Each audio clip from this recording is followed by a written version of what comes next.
Good afternoon. My name is Raimons Sokolovskis, and this is the Latvian Unity Congregations program at Strathfield. Our today's topic is a time of transformation.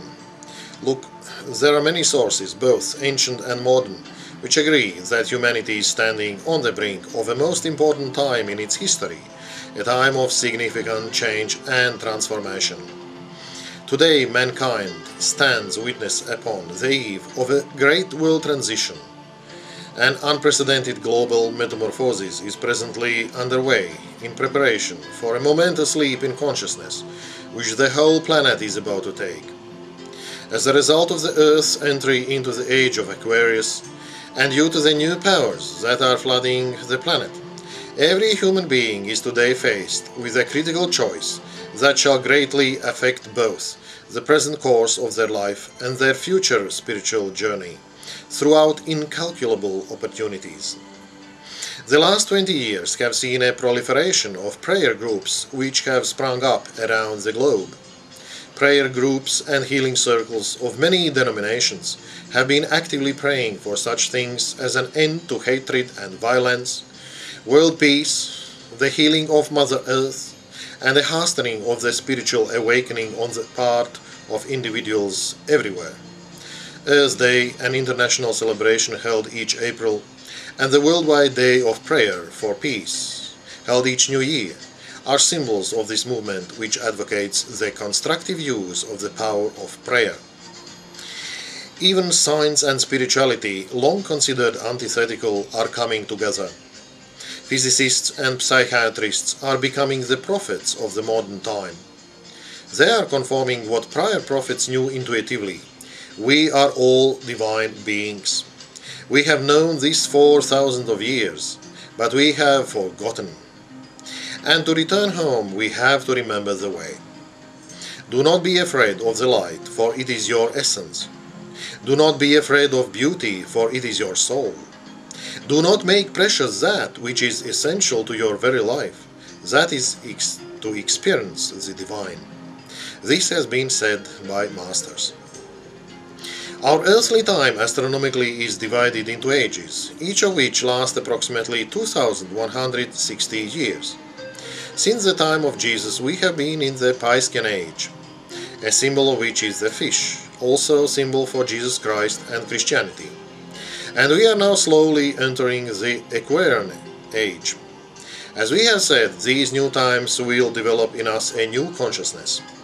Already we can see things happening, with freedom of information, the rapid speed of communication and travel, new technology and new scientific discoveries occurring faster and faster. We are in transition now, where people are being nudged by the spiritual forces to leave behind the old consciousness and embrace the new. The old times were about dreaming the dream, the inner journey for the individual, whereas the new times are about becoming the dream for humanity. The old was meditating upon it, the new goes out and does it. In a sense, we do not leave behind the old.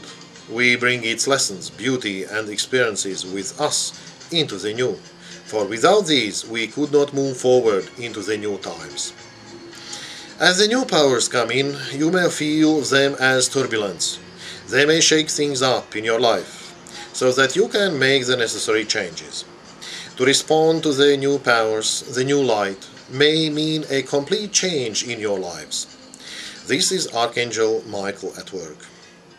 Some will try to hang on to the old consciousness, the old ways, tradition, the things that used to work for them. If it is relevant in the new times, the new light, we will bring it with us. If not, we will eventually let it go, because it doesn't work anymore. To remember that we are souls, that we are immortal and always exist in a vast sea of energy, is the key to joy and happiness. In this energetic sea, a host of helping spirits nudge us along our destiny's pathway, our evolutionary journey toward God consciousness. We are not in competition with any other souls. We have our path and they have theirs. There is no race, only cooperative group journey toward the light of awareness.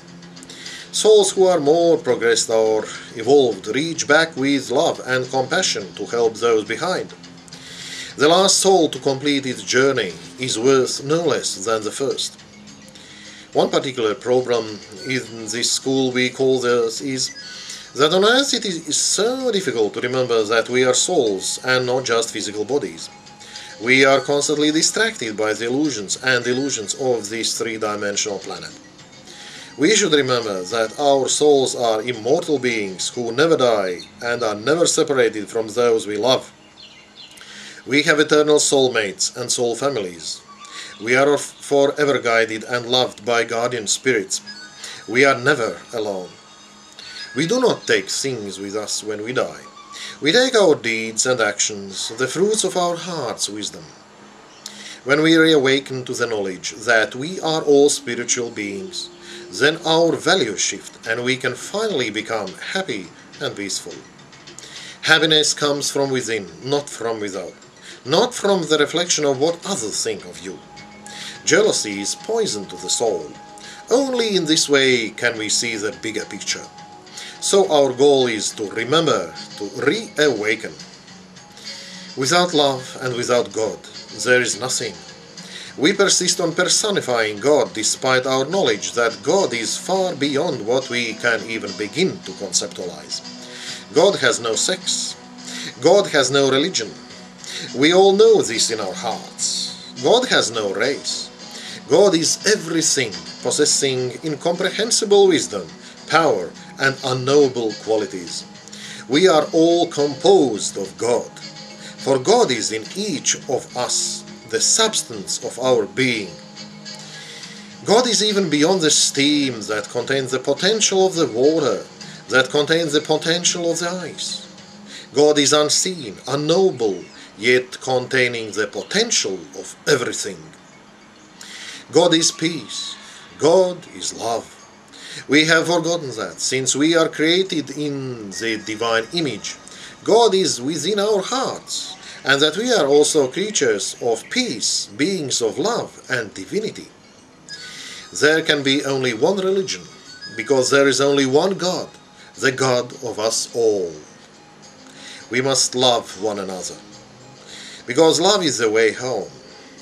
Otherwise, like stubborn school children, we will be doomed to repeat grade after grade until we learn the lesson of love. Because only love is real. Love is an energy of incredible power and strength. We are all made of this energy.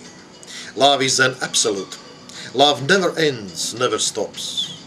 The purest form is unconditional love, expressing your love and expecting nothing in return.